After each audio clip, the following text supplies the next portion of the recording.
Vamos a iniciar hoy el seminario, chicos. Es un gusto y un orgullo para mí presentarles a la doctora Ingrid Fetter Pruneda, perdón. La doctora Ingrid estudió biología en la Facultad de Ciencias de la UNAM. Hizo su doctorado en Ciencias Biológicas en el Instituto de Investigaciones Biomédicas de la UNAM también, y después se fue a hacer un postdoctorado a la Universidad de Rockefeller en Nueva York. Su interés principal de investigación consiste en identificar las moléculas y circuitos que controlan el comportamiento social complejo en hormigas y los mecanismos subyacentes en la plasticidad fenotípica. A lo mejor no llegaron todos cuando le estaba yo contando esto a Ingrid, pero cuando estuve yo haciendo estuve participando en el proceso de admisión a la maestría, yo entrevisté a varios chicos que estaban interesados en trabajar con hormigas, y como ya había leído el trabajo de Ingrid, estaba muy entusiasmado, me acordé mucho de ella nuevamente, y ahora sí me aseguré de escribirle con tiempo para que pudiera darnos una presentación. Entonces, muchísimas gracias por haber aceptado, Ingrid, y puedes empezar cuando quieras. Muchas gracias por la invitación. Pues sí, les voy a platicar sobre conducta social, plasticidad fenotípica y envejecimiento en hormigas. Y esta foto que ven aquí en mi diapositiva de título es precisamente la foto de un cerebro de hormiga. La primera vez que lo vi bajo el microscopio, esto hace ya más de 10 años, y esa fue la primera foto que tomé de un cerebro de hormiga. Y bueno, la verdad es que quedé absolutamente maravillada por su belleza y por su complejidad. Y no podría coincidir más con Darwin en la siguiente diapositiva, que por alguna razón no se cambia. Este, una disculpa. Con la siguiente cita de Darwin, que dice que el cerebro de una hormiga es uno de los átomos de materia más maravillosos en el mundo, incluso más que el cerebro de un humano, ¿no? ¿Y por qué? ¿Por qué creo esto? Este, una disculpa, es que no estoy acostumbrada eh, a este programa.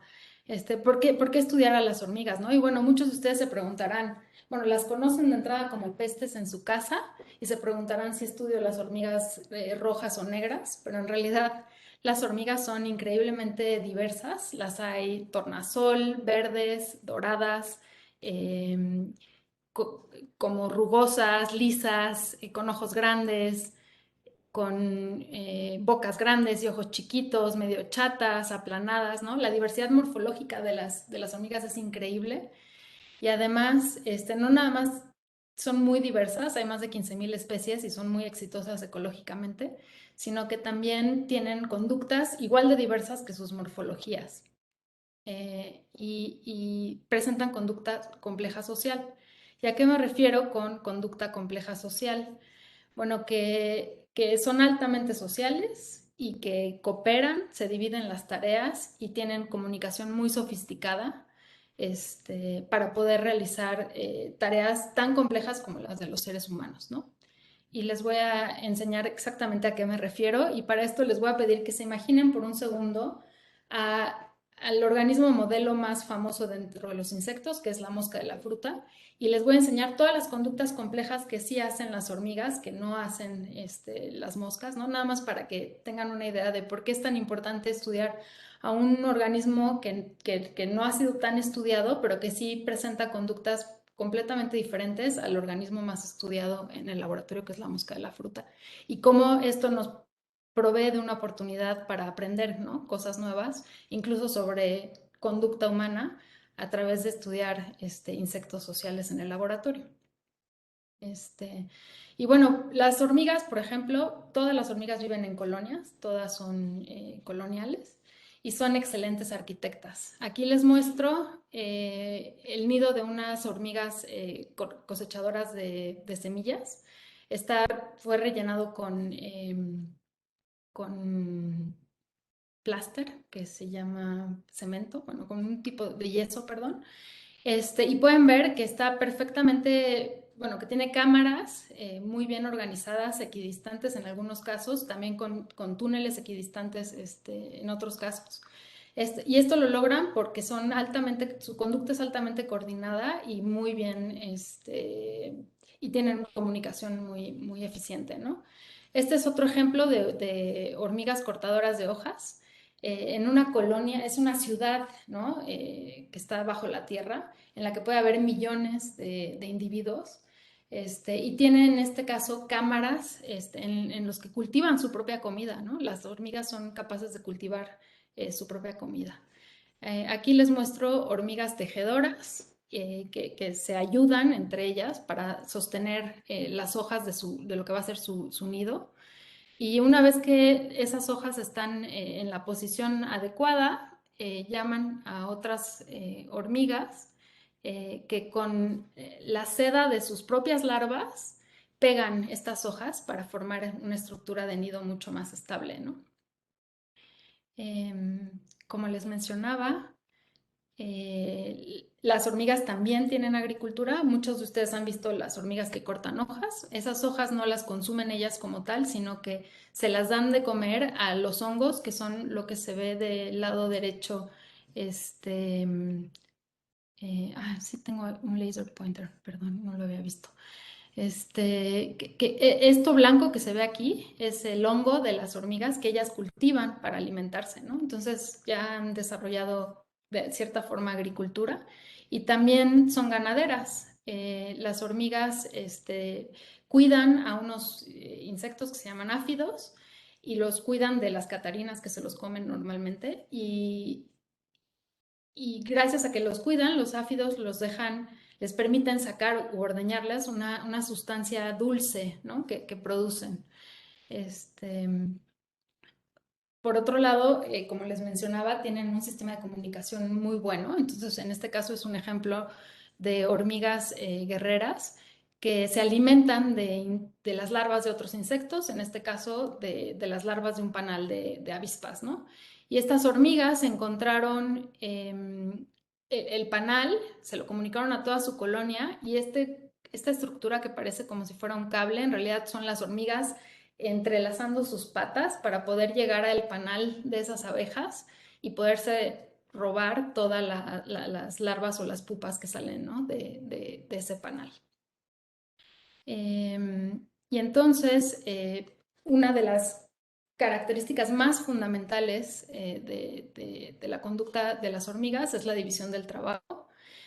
Y aquí les muestro la foto también de hormigas guerreras en las que se puede ver una reina y sus obreras. Y como pueden ver, la reina es muchísimo más grande que las obreras en este caso.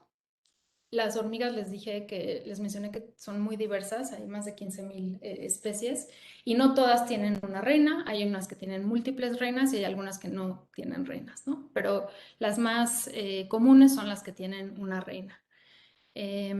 Y prácticamente genéticamente son idénticas y entonces es algo epigenético lo que hace que se puedan producir estos dos tipos de morfologías tan diferentes que también implican conductas muy, muy diferentes. No solamente hay división de trabajo reproductiva, sino que también hay división de trabajo de las obreras. Algunas de las obreras se encargan de tareas dentro del nido, otras se encargan de tareas fuera del nido, otras son los soldados, ¿no? de la colonia. Y precisamente a mí me interesaba saber durante mi postdoctorado y todavía ahora en mi laboratorio, qué es lo que hace una reina, ¿no? ¿Qué hace que pueda uno tener la conducta de reina o que sea la que es activamente reproductiva y qué hace que sean las obreras las obreras? Y para esto decidimos seguir una estrategia experimental en la que comparamos los transcriptomas de hormigas filogenéticamente distantes para encontrar qué había diferente en la expresión de genes en el cerebro entre las obreras y las reinas. Y entonces aquí les muestro una versión simplificada de la figura que publicamos, pero bueno, lo que hicimos fue analizar transcriptomas de cerebro de cerebro de hormigas reinas, ¿no? Aquí marcadas con una corona, o de hormigas obreras con una W. Y quisimos saber qué hay en común o diferente entre las reinas y las obreras, pero qué es común entre todas las hormigas, que nos pudiera hablar sobre qué es importante o qué genes son importantes realmente en todas las hormigas, y también nos pudiera hablar sobre el origen, ¿no? de las hormigas, en qué momento se volvieron coloniales, que fue importante para esta división reproductiva de labores. Y entonces, bueno, hicimos los transcriptomas y los análisis de transcriptomas. Y para nuestra sorpresa, con el análisis que hicimos, encontramos un solo gen que se expresa diferencialmente y siempre está más alto en las reinas con respecto a las obreras. Y este gen es la insulina de hormiga. Las hormigas tienen dos insulinas, una tipo insulina clásica y otra tipo factor de crecimiento, tipo insulina, pero en el caso de la insulina clásica, siempre en las reinas está más elevado en comparación con las obreras. Entonces quisimos saber qué está haciendo esta insulina, ¿no? ¿Cuál es el papel de la insulina en la división reproductiva de trabajo? Y para esto nos fuimos a estudiar un modelo simple de hormiga que queremos desarrollar como la nueva drosófila, pero de las hormigas en el laboratorio, que es la hormiga guerrera clonal, que se llama Ocerea viroi. Y esta hormiga es un modelo muy simple de hormigas, son guerreras, pero todas se reproducen por clonalidad. En realidad no hay reinas en las colonias de estas hormigas, pero todas las obreras tienen la capacidad de poner huevos. Se dividen por partenogénesis, bueno, se reproducen por partenogénesis, e incluso dentro de la colonia sí hay división de trabajo entre obreras, ¿no? Algunas salen por la comida mientras otras cuidan a las larvas. Pero estas hormigas se comportan por 2 semanas como reinas, o sea, todas las hormigas dentro de la colonia ponen huevos por 2 semanas, y luego cambian a una fase tipo obrera en la que por 2 semanas ponen, cuidan a las larvas, ¿no? Se comportan como obreras. Salen a forrajear, consiguen la comida para que sus larvas crezcan, ¿no?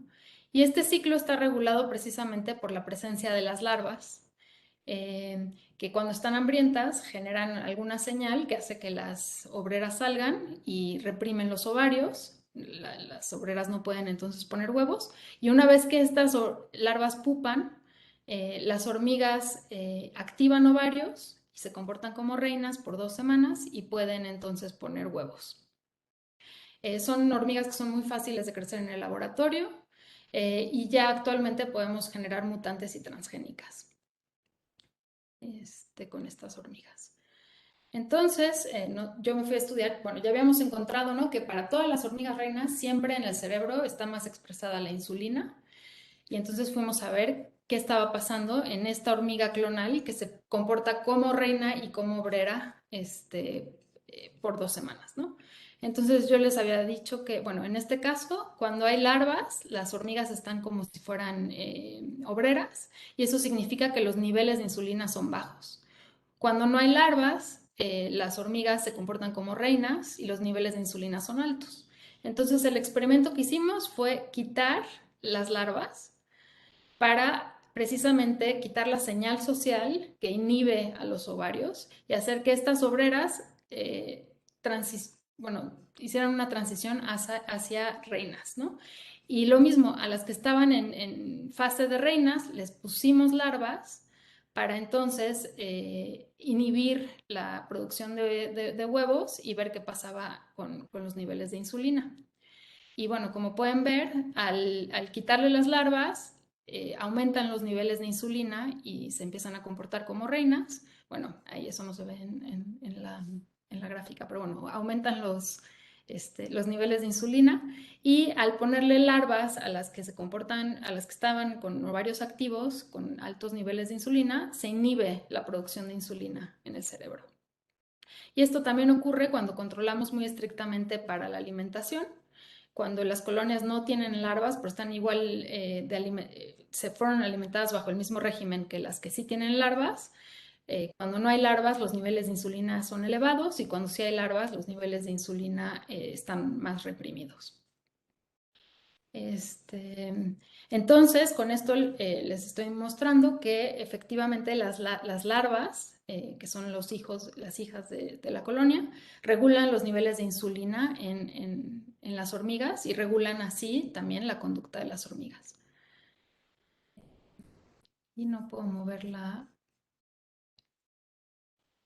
diapositiva.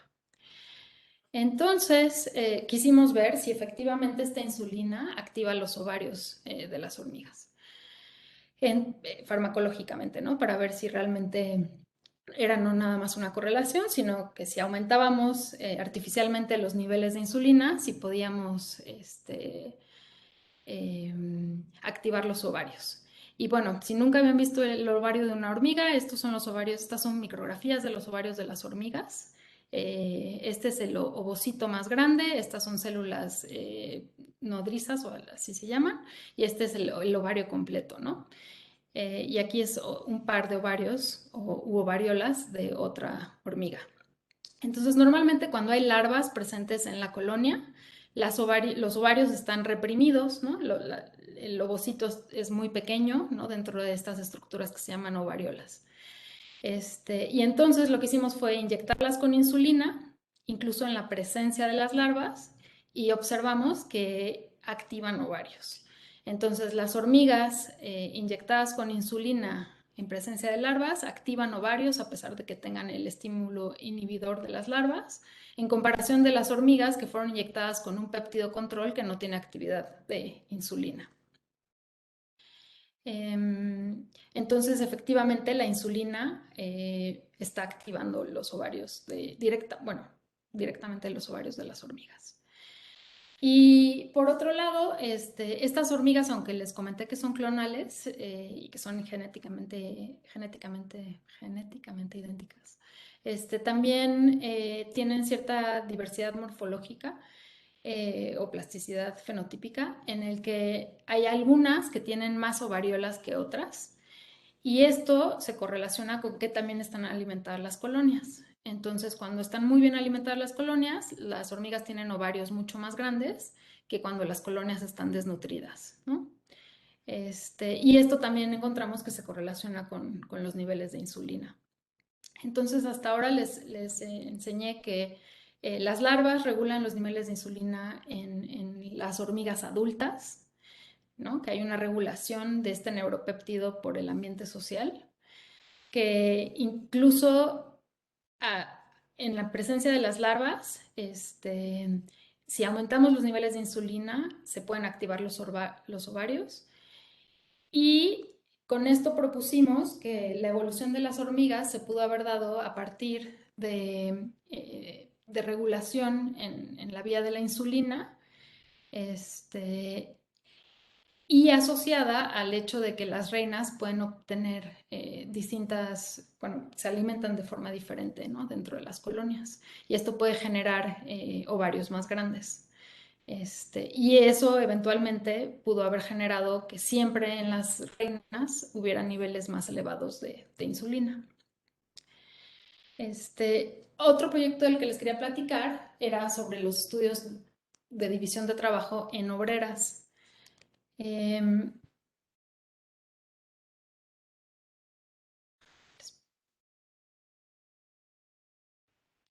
Disculpa, se salió mi presentación y si me permiten un segundo, regreso a la presentación.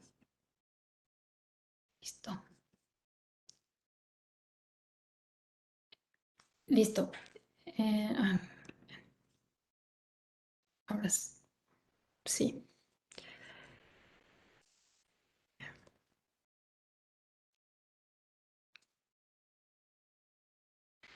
Bueno, la siguiente parte de la plática de la que les voy a platicar es sobre división de trabajo en obreras, que en esta misma hormiga. Ahí dale clic en Play from Current Slide, el de al lado, el de la derecha. Gracias. Ese, Disculpa. no hay problema.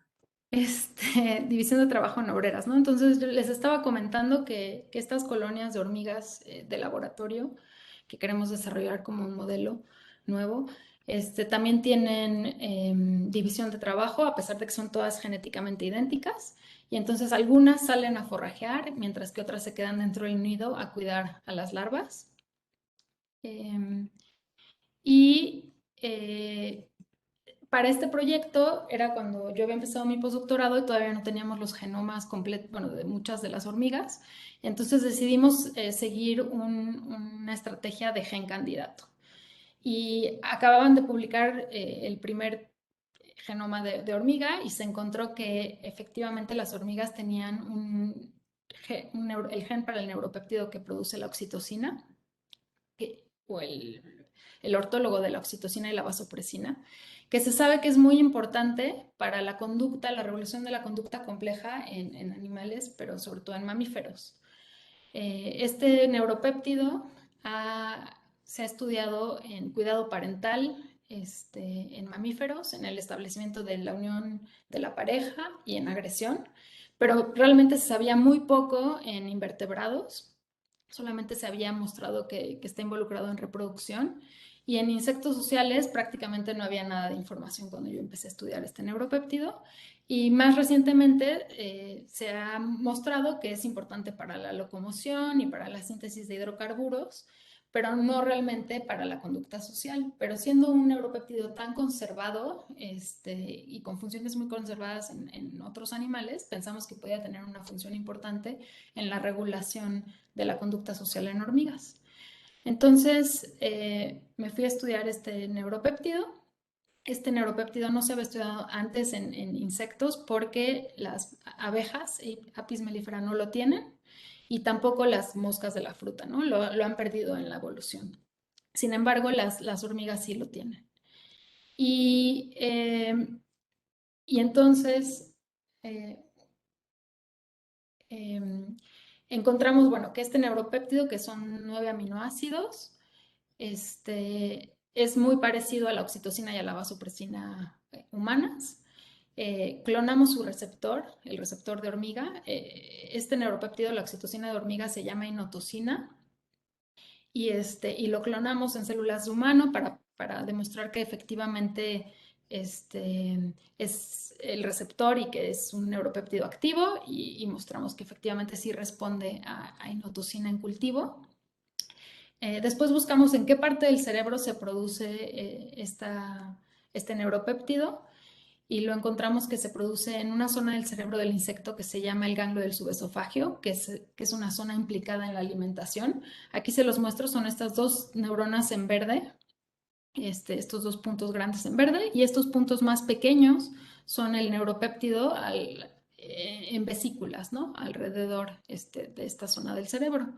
Y como lo encontramos precisamente en una zona que se sabe que en insecto regula la alimentación y conductas de la alimentación, fuimos a ver cuál podía ser su papel en hormiga y si estaba implicado en forrajeo. En hormigas hay distintas condiciones que pueden aumentar la capacidad de forrajeo, y una es, por ejemplo, la edad. Las hormigas mayores de edad generalmente son las forrajeras, las que salen más del nido. Pero si tenemos colonias en donde la edad es controlada y todas son de la misma edad, de todas formas va a haber algunas que sean las que forrajean, mientras que otras sean las que cuidan a las larvas. Entonces también estudiamos la conducta de estas hormigas de forma muy precisa, por eso tienen estas marcas de colores, para saber quiénes dentro de la colonia eran las que salían a forrajear y quiénes dentro de la colonia eran las que cuidaban a las larvas.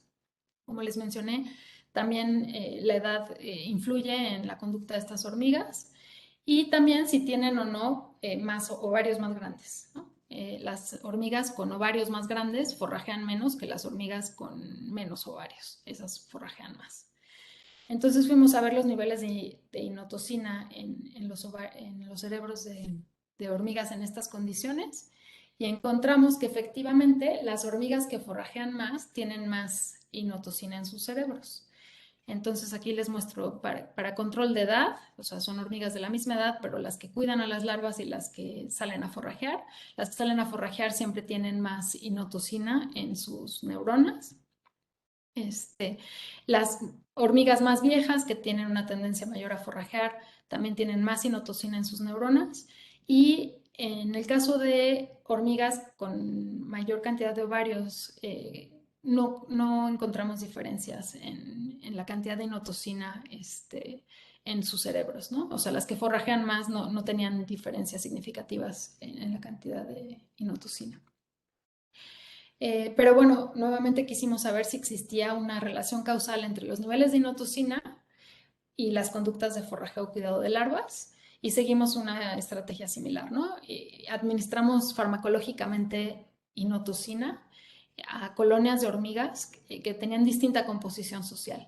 Entonces tenían, la mitad de las hormigas eran viejas, la mitad de las hormigas eran jóvenes, y en la mitad de las colonias pusimos pupas, que es esta caricatura de una pupa. Entonces la colonia como tal no tenía la necesidad de salir a forrajear para alimentar a las larvas y estaban en una etapa del ciclo en el que están dentro del nido y activan ovarios, ¿no? No salen a forrajear. Y la otra mitad de las colonias tenía igual hormigas viejas y jóvenes, pero en este caso larvas. Entonces las hormigas como tal sí salen a forrajear para buscar alimento para esas larvas. Analizamos su conducta después de haberles hecho el tratamiento con inotocina administrada farmacológicamente. Y encontramos de forma muy interesante que sí, que la inotocina aumenta la actividad del forrajeo, pero que esto depende de la edad de la hormiga y de la condición social, ¿no? Del ambiente social en el que se encuentra. Entonces, únicamente en las hormigas viejas que fueron tratadas con inotocina, salen a forrajear más del nido, pasan más tiempo afuera del nido, cuando son tratadas con inotocinas, que las que son tratadas con un péptido control que no tiene actividad, y no hay un efecto en las hormigas jóvenes. Este resultado fue importante porque ya se había asociado a la inotocina con mayor actividad de locomoción en otras hormigas, pero en este caso estamos demostrando que no está aumentando su actividad o su movimiento, sino que realmente es solamente en las hormigas más viejas que se ve un efecto, y esto también lo mostramos que solamente es en el contexto de tener larvas. Las mismas hormigas viejas tratadas con inotocina, pero en colonias que no tienen larvas, que solo tienen pupas, no salen más del nido después de ser tratadas con inotocina. O sea, no está aumentando nada más su movimiento, sino que realmente está aumentando la respuesta ante un estímulo social, que son las larvas hambrientas. Y en el caso de las hormigas jóvenes, en el que tenían pupas, también aumentaron un poco su actividad, ¿no? La distancia que se mueven en el nido, y no tenemos realmente una explicación para esto, ¿no? O sea, ¿por qué en una colonia que no tiene la necesidad realmente de salir del nido, las más jóvenes están saliendo del nido ante este tratamiento con inotocina? Pero bueno, para esta parte de la plática nada más les quiero comentar que, bueno, les mostré que dos neuropéptidos ancestrales, uno la insulina y otro la inotocina, regulan la división de trabajo en hormigas, que la señalización por insulina regula el trabajo reproductivo de hormigas, y por inotocina regula el trabajo entre las obreras, ¿no? La propensidad de forrajear en las hormigas. Y por último, les quiero comentar, Edgardo, ¿me podrías decir cómo va el tiempo? Es que por alguna razón no puedo ver cómo voy de tiempo. Tenemos 10 minutos. Ah, ok, perfecto, gracias. Y bueno, y por último, en mi título les había comentado bueno, que también íbamos a hablar sobre envejecimiento.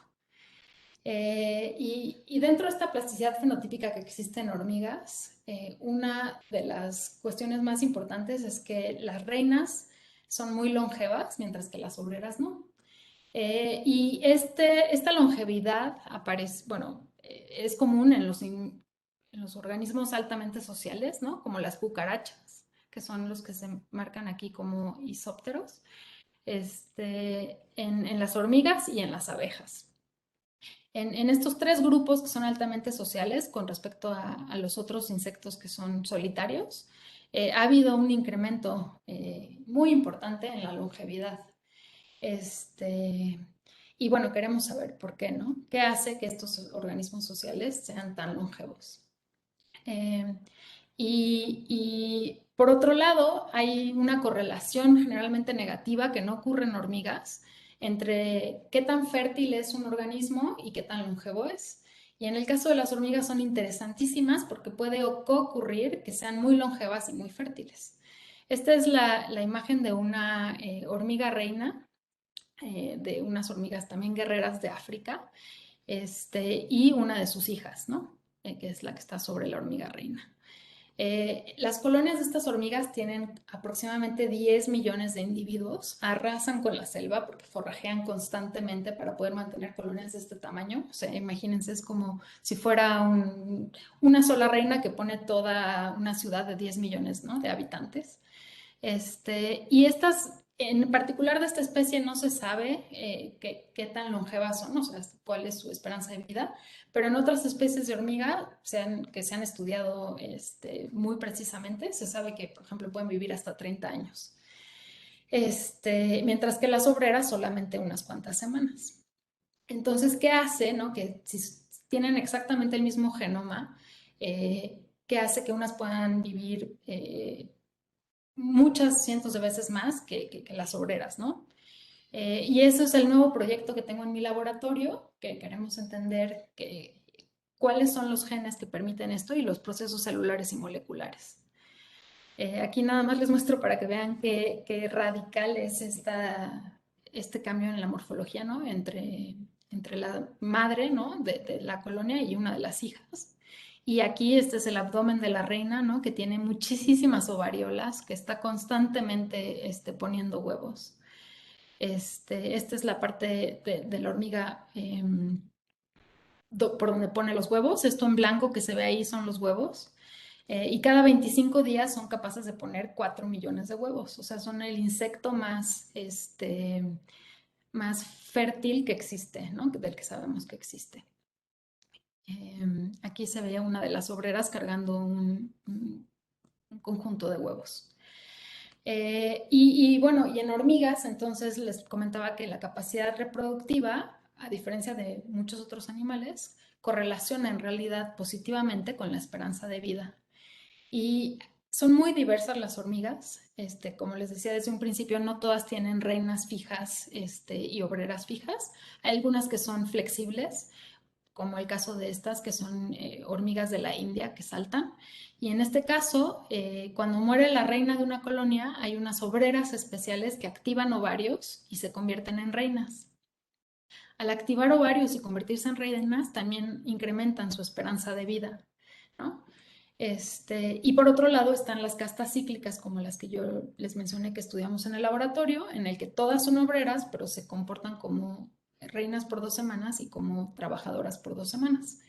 Entonces creo que son un muy buen modelo para estudiar cuáles son los genes que pueden incrementar la esperanza de vida y que permiten, ¿no?, que sean tan fértiles las hormigas al hacer estudios comparativos entre hormigas con historias de vida tan diferentes.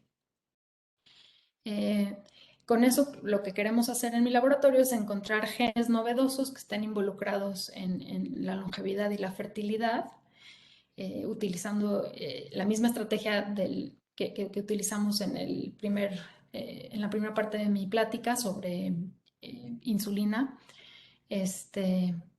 utilizando transcriptómica comparativa, pero después en realidad a partir de esos nuevos candidatos que encontremos, lo que queremos es realmente caracterizar a nivel celular y fisiológico cuál es la función de esos genes candidato. No les mostré las fotos del cerebro de donde se produce la insulina, pero bueno, sí tenemos ese dato, ¿no? Que todas las reinas tienen producción de insulina y las obreras en esta parte del cerebro, pero nos falta saber cómo afecta eso realmente al ovario y a los cuerpos grasos, que son otros tejidos endocrinos. Y así voy a caracterizar, junto con otros genes novedosos que encontremos, cómo es que se regula la fisiología reproductiva de las hormigas. Si hay diferencias entre reinas y obreras, y la idea es, si lo que encontramos en hormigas lo podemos de alguna forma utilizar para desarrollar estrategias para extender la fertilidad y la longevidad en otras especies. Y a esto me refiero ahorita, por ejemplo, directamente a las moscas, no porque tengamos ahorita un interés porque las moscas sean mucho más longevas o mucho más fértiles, pero sí queremos ver si algo que pasa distinto en estas hormigas pudiera ser aplicado a otros organismos para incrementar su esperanza de vida y su fecundidad. Y bueno, en realidad con eso ya termino la plática porque de esta última parte no tenemos todavía resultados, pero pues puedo tomar preguntas si tienen preguntas. Muchas gracias, Ingrid. Por favor, compañeros, los invito a que aplaudamos virtualmente la presentación.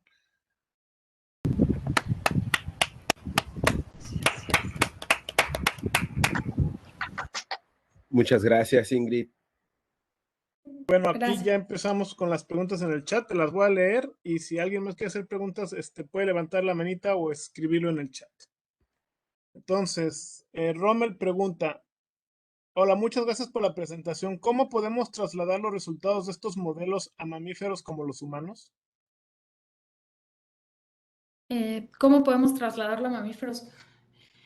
Bueno, en realidad ese era el punto, que primero creo que siendo ambiciosos sería trasladarlo a moscas. Y si logramos cambiar algo en moscas, por decirlo de alguna manera, igual y entonces sería planear probar o estudiar esos genes que tal vez no se han encontrado en mamíferos, ¿no? O sea, ver cuál sería la función o cómo cambiar o replicar esa función en mamíferos. Pero creo que yo sugeriría primero empezar chiquito, ¿no? O sea, aunque nuestro objetivo no sea realmente manipular a las moscas, con todas las herramientas que existen, podríamos intentar probar nuestras hipótesis en moscas primero y ya después ver si logramos cambiar algo de su fisiología de forma muy importante, ver si eso puede ser adaptado a mamíferos.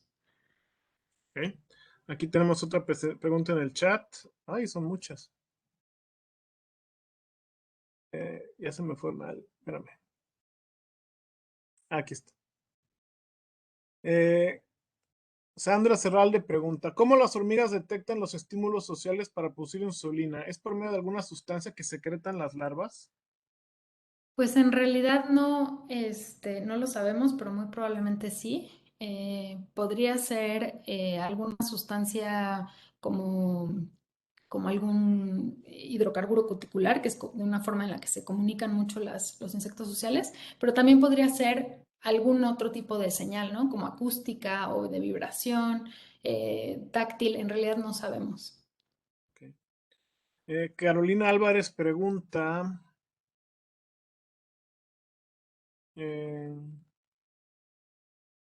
gracias por la presentación. ¿El mensajero de insulina lo obtuvieron del cerebro o también de los ovarios? Del cerebro, nos falta todavía todo el trabajo en otros tejidos. Roberto Suárez. Hola, muchas felicidades. Tu trabajo se me hace increíble y muy interesante. Una duda, ¿todo el proceso de maduración de los ovarios se llevan a cabo por la insulina? ¿O crees que podría haber por ahí hormonas parecidas a la de los vertebrados como FSH y LH? Y también una pregunta muy interesante. No creo que solo sea insulina, seguramente es un juego entre más moléculas de señalización, pero no sé sobre FSH y LH en particular si tengan como sus contrapartes en hormigas, pero lo voy a analizar porque la verdad no lo sé. Ok. ¿Alguien más tiene una pregunta? O ahí hay otra. Schneidl. ¿Tu especie modelo ya está secuenciada completamente? Tal vez lo ha dicho Sorry. Si es el caso, ¿también hay especies hermanas fully sequenced también? Sí, ya está totalmente secuenciada. De hecho, es que cuando yo empecé este proyecto apenas aparecían los primeros genomas, pero ahora ya con eso de que todo es mucho más barato, no sé ya ni en cuántos vamos. Ya son como 18 o 20 genomas de hormigas distintos, ¿no? Completamente secuenciados. En caso de especies hermanas completamente secuenciadas, creo que todavía no, pero probablemente pronto salgan especies hermanas. Ok, había visto a alguien levantar la mano físicamente en la cámara. No sé si me equivoqué o malinterpreté. Yo. Leroy. Sí, yo. Muchas gracias por la presentación. En verdad, a mí me encantan las hormigas. Yo soy de los que está interesados y estoy trabajando ahorita con hormigas. Y pues obviamente me surgen muchas dudas. Una de ellas es cómo las hormigas, que por cierto no son tan típicas, esa adaptación que tienen de 2 semanas y que ponen huevos. Yo sé que algunos los ponen para comer y otros sí los ponen para gestar, pero cómo esa adaptación se puede pasar con las demás hormigas que no tienen esa adaptación. Realmente esa es muy única de ellas. ¿Cómo se puede pasar? No entiendo un poco. Cómo esa investigación, esos resultados se Co- podrían usar con otros hormigueros que no tienen esa adaptación de que las obreras ponen huevos. Claro, no, ahí es la importancia, yo creo, ¿no? De hacer estudios comparativos. O sea, son 15,000 especies al menos, ¿no? Y todas son únicas. Entonces habría que probar lo que encontramos en esta especie tan atípica, que tienes toda la razón, es muy atípica. Ujú. Ver si se replica en especies que son como más tradicionales, ¿no? De tener una reina y algunas obreras. Pero bueno, lo interesante en nuestro caso fue que en el caso de la señal de la insulina, pues en todas, ¿no? En especies muy distantes evolutivamente, en todas estaba siempre más alto la Mm. insulina. Okey. Otra de mis preguntas es lo que decías de la inotocina y el forrajeo, que decías que hay algo inexplicable entre los jóvenes, que no se explicaban por qué se iban más lejos, Ujú. por qué empezaban a forrajear tanto, pero eso no se relacionará entonces con su metabolismo, que dices que estas estaban relacionadas a su alimentación, ¿no? Donde estaban, no sé, eran las glándulas o donde se producía la insulina. Sí, Ah, pero en el caso de la inotocina, que es la oxitocina de hormigas, ujú, en realidad lo que nos sorprendió fue, hay un teléfono al lado, en la oficina de al lado, lo que nos sorprendió fue que estaba la colonia en una fase en la que no tendría por qué forrajear, porque hay pupas, y cuando hay pupas en esas colonias, ujú, es ujú, cuando activan ovarios y no salen a forrajear porque no hay larvas hambrientas. Entonces no ujú, sabemos por qué fisiológicamente respondieron a esta oxitocina okey, externa y ujú, aumentaron como su movimiento, pero podría ser entonces que esté desacoplado, ¿no? De metabolismo y que en realidad pues de alguna forma les dio hambre. El asunto con los insectos sociales, que probablemente un poco hacia allá va tu pregunta, es que bueno, ujú, forrajean por sus hermanas, ¿no? Las larvas, que son sus hermanas, y no tanto por una respuesta de su propia hambre, ¿no? ujú, Pero en el caso de las jóvenes, en una de esas, pues de alguna forma sintieron una necesidad de salir como un estímulo propio, pero no sabemos cuál ujú. es la explicación. Y mi última pregunta, perdón por tantas.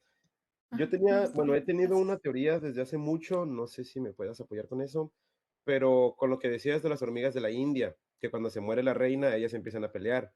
He visto también otras hormigas, no me acuerdo si son de desierto, que también acostumbran pelear entre ellas, pero ambas hormigas tienen muy buena visión, tienen ojos muy desarrollados.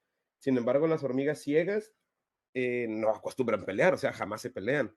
¿Hay alguna relación entre qué tanto ve una hormiga y la actitud que tiene contra las demás hormigas? O sea, por ejemplo, muchos dicen que nuestra visión realmente nos ciega de muchas cosas, ¿no? O sea, tener visión nos baja los demás sentidos, como el tacto, como el oído. ¿Eso pasará en hormigas también? Pues en el caso de las clonales, que son prácticamente ciegas porque viven de forma subterránea, sí llegan a pelearse cuando Mm, huelen distinto, o sea, cuando son ujú. miembros de otras colonias, ¿no? De otras Claro, clonas claro. Ujú, genéticas. ujú, Sí llegan a pelearse y también se pelean cuando hay mucha activación de ovarios fuera del ujú. ciclo. Llega a pasar que alguna hormiga activa sus ovarios cuando no debe y ahí es cuando recibe agresiones de las compañeras. Como con las Entonces no lo abejas. sé, pero es una hipótesis interesante. Bueno, muchas gracias y muchas felicidades. No, gracias por las preguntas. Aquí tengo otra. La plasticidad fenotípica de los ovarios Román Díaz, perdón. La plasticidad fenotípica de los ovarios en las hormigas, influenciada por la alimentación, ¿está determinada desde la eclosión de los huevos o a lo largo del ciclo de vida se puede dar esta plasticidad? Se da durante el desarrollo, principalmente, o sea, cuando el afecto de la nutrición sí se da, es durante el desarrollo y no sabemos a partir de qué momento, probablemente durante el desarrollo larvario, pero no sé si tan temprano como desde que son huevos.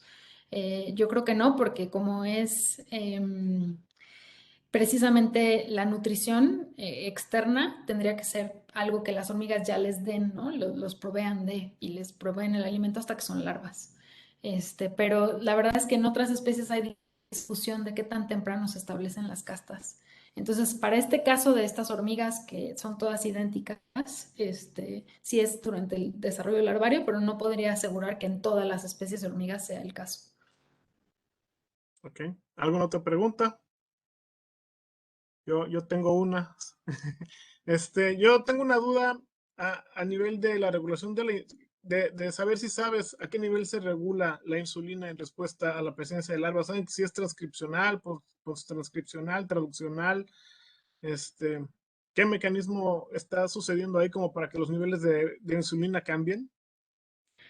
No sabemos, o sea, sí vemos la regulación a nivel transcripcional, pero no sabemos si hay un loop, por ejemplo, ¿no? Del péptido maduro que lo inhiba o algo. No sabemos, es algo Pero es una desconocido. RNA, o sea, es a nivel de RNA, eso sí lo tienen seguro. Ah, pues lo vieron con RNA sex, supongo, claro, claro. Entonces deben ser cambios epigenéticos muy probablemente. Sí, muy probablemente cambios epigenéticos. Ok. Este, ¿Alguien más tiene preguntas? Ok. Yo tengo una duda más. Esta no es tan científica, es más curiosidad. Ahora que quieres trabajar con esta especie que tiene colonias gigantes, ¿cómo haces para mantener en laboratorio ese tipo de especies tan enormes, ¿no? O sea, y que mantengan esas colonias gigantes, ¿las dejas crecer así o cómo lo regulas? No, en realidad, una disculpa que no fui clara.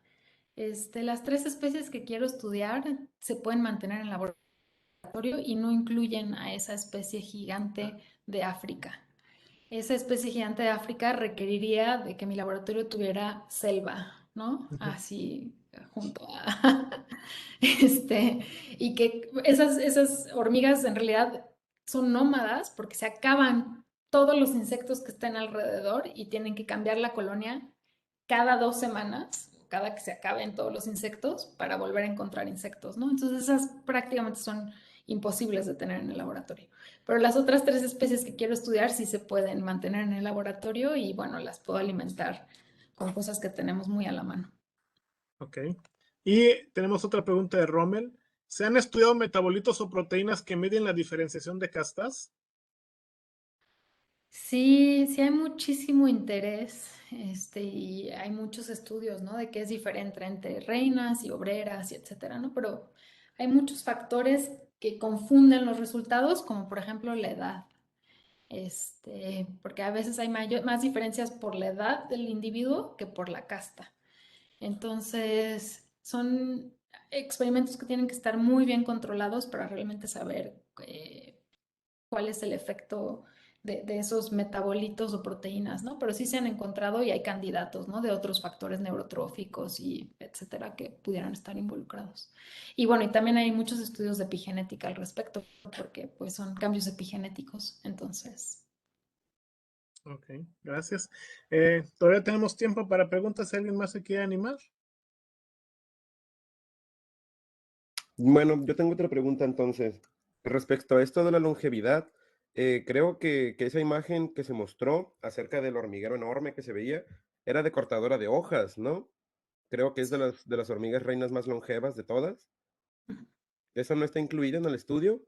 En el mío puede llegar a ser, porque la verdad es que van a ser las que tenga Ujú, más a la mano.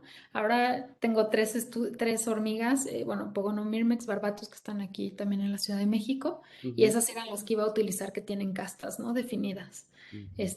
Pero bueno, más o menos por el verano es que salen las reinas de las cortadoras de hojas y entonces también las podríamos utilizar, pero por ahora no son parte del plan. Ujú. Ok, ok. Ujú. ¿Alguien más? Creo que bueno, Ajá. me olvidé de poner la diapositiva de agradecimientos, pero Adelante, tenemos todavía tiempo para que se lleve su crédito quien te ayude a hacer la chamba también. este, una disculpa, es que no sé por qué no lograba yo ver. el tiempo y eso no está divertido. Sigues tú con el privilegio. Ok, y entonces, bueno, nada más para agradecer a los estudiantes de mi laboratorio, que, que la verdad sí me han ayudado un montón, sobre todo ahora que establecí mi laboratorio durante la pandemia, que ha sido muy complicado. Este, María Fernanda Vergara, Leonardo García y Carlos Zabaleta, y también a mi postdoc Dania, que no me mandó su foto a tiempo.